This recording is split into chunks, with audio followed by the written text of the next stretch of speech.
Halo, selamat malam. Perkenalkan, nama saya Franciscus Lenco. Malam ini saya akan mempresentasikan materi pertemuan 3 yang bertema Sistem Pengendalian Manajemen Sektor Publik. A.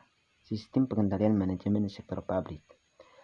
Organisasi memerlukan sistem pengendalian manajemen untuk memberikan jaminan dilaksanakannya strategi organisasi secara efektif dan efisien sehingga tujuan organisasi dapat tercapai.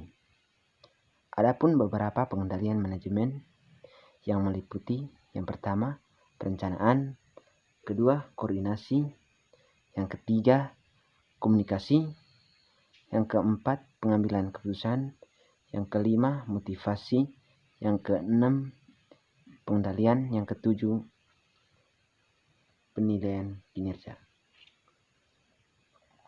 Yang ke B, tipe pengendalian manajemen. Tipe pengendalian manajemen dapat dikategorikan dalam 3 kelompok. Yang pertama, pengendalian preventif. Yang kedua, pengendalian operasional.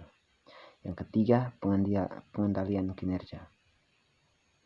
Yang berikutnya, struktur pengendalian manajemen. Suatu organisasi merupakan kumpulan dari suatu pusat pertanggungjawaban.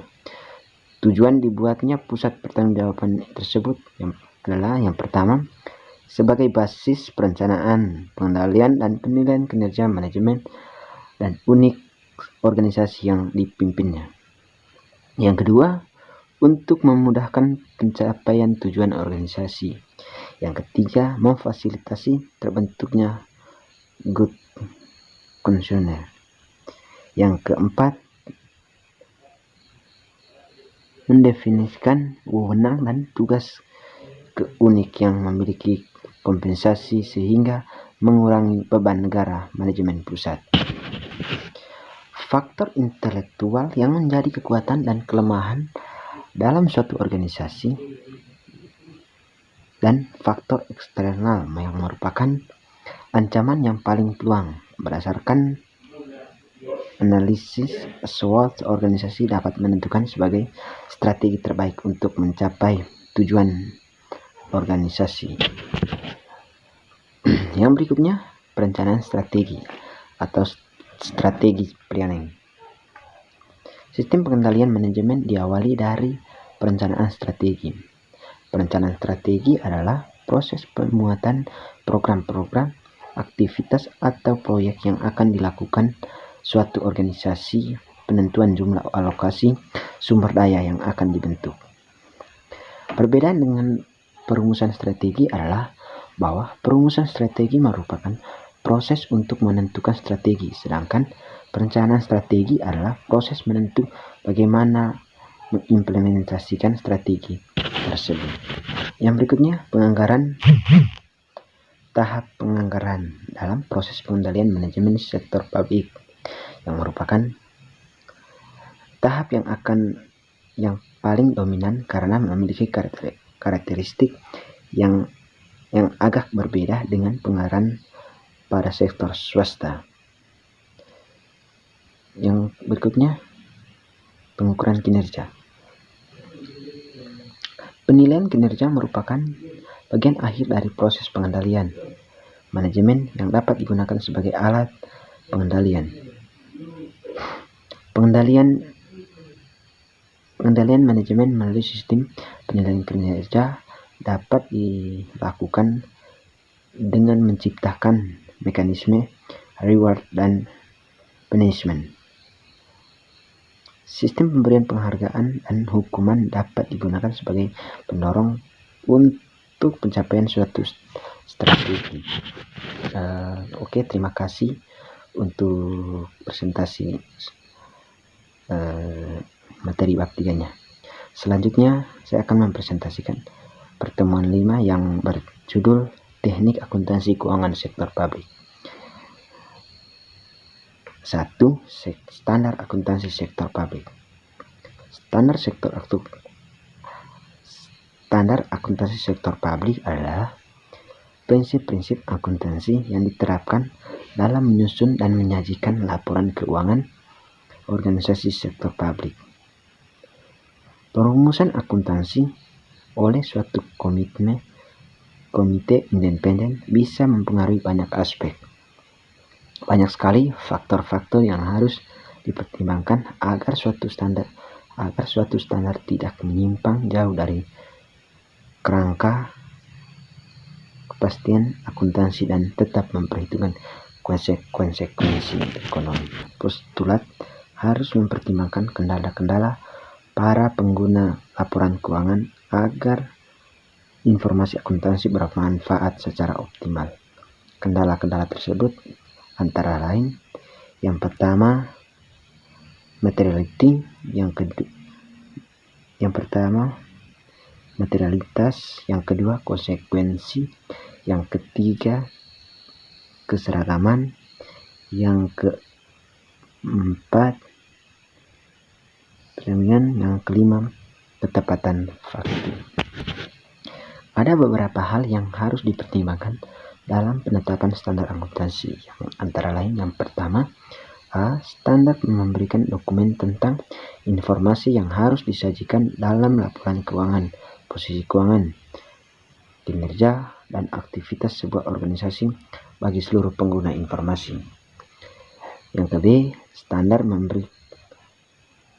memberikan petunjuk dan aturan tindak bagi auditor yang memungkinkan pengujian secara hati-hati dan independensi saat menggunakan integritas yang mengaudit laporan suatu organisasi serta seluruh pengguna informasi. Yang berikut C. Standar memeriksa petunjuk dan aturan tindak bagi auditor.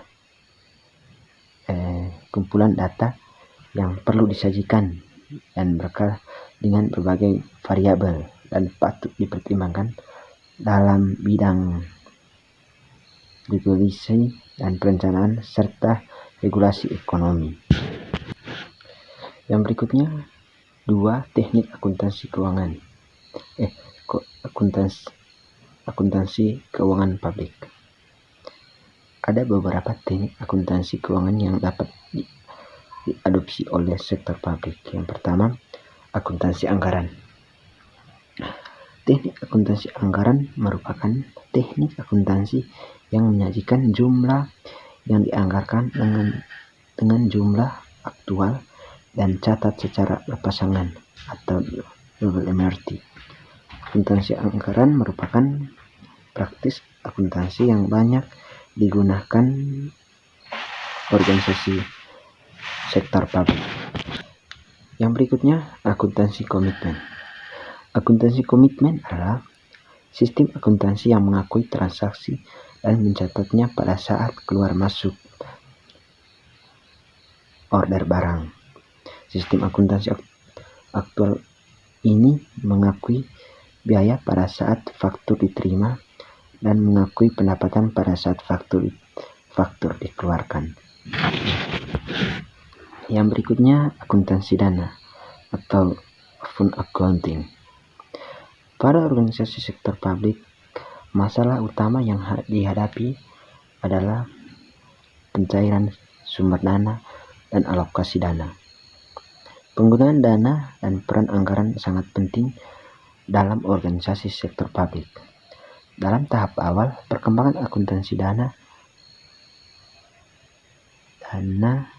di mekanik sebagai kas. Tiap-tiap dana tersebut dilakukan pada laci atau secara terpisah. Yang berikutnya, akuntansi kas. Penerapan akuntansi kas, pendapatan dicatat pada saat kas diterima dan pengeluaran dicatat ketika kas dikeluarkan. Kelebihan kas basis adalah mencerminkan pengeluaran yang aktual, real, dan objektif. Namun demikian, GAAP tidak mengajukan catatan dengan dasar kas karena tidak dapat dicerminkan. Yang terakhir, akuntansi akural. Akuntansi akural dianggap lebih baik dibandingkan akuntansi kas. Teknik akuntansi berbasis akurat diyakini dapat menghasilkan laporan keuangan yang lebih dipercaya, lebih akurat, komprehensif, dan relevan untuk pengambilan keputusan ekonomi, sosial, dan publik. Yang berikutnya, perlunya sistem akuntansi keuangan daerah. Sistem adalah suatu kesatuan yang terdiri atas sistem subsistem atau kesatuan yang lebih kecil, yang berhubungan satu sama lain dan mempunyai tujuan tertentu. Tujuan sistem akuntansi pemerintah menurut Abdul Halim adalah yang pertama, penanggung-jawaban. Penanggung-jawaban tujuannya memiliki arti memberikan informasi keuangan yang lengkap, cermat, dan bentuk dan waktu yang tepat, yang berguna bagi pihak yang bertanggung jawab yang berkaitan dengan operasi unik pemerintah. Yang kedua, manajerial. Tujuan manajerial berikut bahwa akuntansi pemerintah harus menyediakan informasi keuangan yang diperlukan untuk perencanaan, penganggaran, pelaksanaan, keputusan, serta penilaian kinerja pemerintah. Yang berikut, yang ketiga, pengawasan. Pengawasan memiliki arti bahwa akuntansi pemerintah harus memungkinkan pemeriksaan oleh aparat pengawas fungsional secara efektif dan efisien. Yang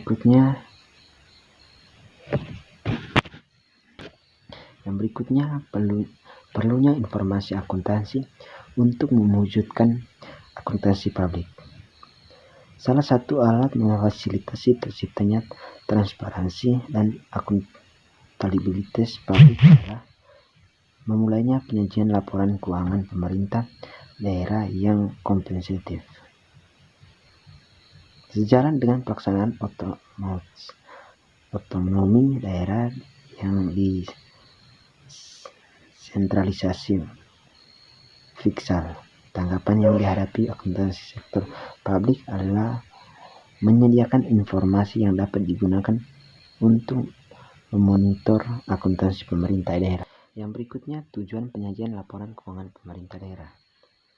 Secara garis besar, tujuan umum menyajikan laporan keuangan oleh pemerintah daerah adalah yang pertama, untuk memberikan informasi yang digunakan dalam pembuatan keputusan ekonomi, sosial, dan publik, serta sebagai bukti penanggung-jawaban. Yang kedua, untuk memberikan informasi yang digunakan untuk mengevaluasi kinerja manajerial dan organisasian. Selanjutnya, saya akan mempresentasikan materi pertemuan 7 yang berjudul Analisis Investasi Publik. A. Program investasi publik. Dalam melaksanakan fungsi penyayaan masyarakat, pemerintah diharapkan pada masalah pengambilan keputusan investasi publik. Keputusan investasi publik diperlukan untuk mendukung pelaksanaan program, kegiatan, dan fungsi yang dijadikan prioritas kebijakan. Dalam praktiknya, terdapat permasalahan yang sulit diselesaikan. Di antaranya, yang pertama, memastikan bahwa program investasi publik yang diajukan merupakan program yang komitmen. Yang kedua, memperlahirkan pengeluaran yang dibutuhkan di masa yang akan datang. Yang C, mengevaluasi relevansi proyek-proyek yang ada. Yang ke D, mengembangkan analisis dan perencanaan untuk pengeluaran dan investasi. Sebelumnya diambilnya keputusan untuk melakukan investasi. Untuk menentukan kebutuhan investasi perlu dilakukan evaluasi yang mencakup A. 1. Inventarisasi investasi. Yang kedua, investasi. membuat daftar nama, jenis investasi dan nilai investasi. Yang keempat, cakupan layanan dengan tingkat investasi yang sekarang ada. Yang kelima, inventarisasi kebutuhan investasi. Yang keenam, evaluasi kelayanan investasi. Yang ketujuh, kriteria kelayakan investasi meliputi aspek-aspek kritis, teknis, sosial, budaya, finansial, ekonomi, dan aspek substitusi. Yang ke B, penentuan kebutuhan investasi publik. Penentuan kebutuhan investasi publik terkait dengan jumlah anggaran yang akan diterapkan bagi masing-masing organisasi. Adapun beberapa cara dalam menggolongkan usul-usul investasi. Salah satunya penggolongannya adalah 1. Investasi pergantian. Yang kedua, investasi penambahan kapasitas. Yang ketiga, investasi baru. Selanjutnya, bagian C, aspek kelayakan investasi. Dalam perencanaan dan analisis investasi harus dipertimbangkan beberapa objek yang secara bersama-sama menunjukkan keuntungan atau manfaat yang diperoleh akibat adanya suatu investasi tersebut. Yang satu, aspek teknik. Aspek teknik merupakan bagian penting dari analisis investasi yang harus dipertimbangkan. Yang kedua, aspek sosial dan budaya. Aspek sosial budaya ini menyangkut pertimbangan perindustribusian pelayanan secara adil dan merata, sehingga mampu memberikan manfaat yang besar bagi masyarakat. Yang ketiga, aspek ekonomi dan finansial. Pertimbangan aspek ekonomi meliputi kegiatan menganalisis apakah suatu proyek yang diusul akan memberikan kontribusi yang nyata terhadap pembangunan perekonomian secara keseluruhan, dan apakah kontribusinya cukup besar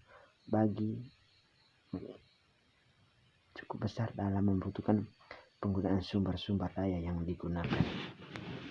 Yang keempat, aspek distribusi. Keputusan investasi merupakan keputusan yang diperlukan dikaitkan dengan masalah distribusi pelayanan publik secara adil dan merata. Yang berikutnya, D, faktor-faktor yang mempengaruhi investasi publik. Faktor-faktor yang harus dipertimbangkan dalam analisis investasi publik adalah yang pertama, tingkat diskonto yang digunakan. Yang kedua, tingkat inflasi. Yang ketiga, rasio dan ketidakpastian. Yang keempat, capital return. Yang berikut E, teknik dasar penilaian investasi publik. Yang pertama, identifikasi kebutuhan investasi yang dilakukan. Yang kedua, menentukan semua manfaat dan hanya dari proyek yang akan dilaksanakan. Yang ketiga, menghitung manfaat dan biaya dalam rupiah. Yang keempat, memiliki proyek yang memiliki manfaat terbesar dan efektivitas biaya yang tinggi. Sekian presentasi dari pertemuan 3, 5, dan 7.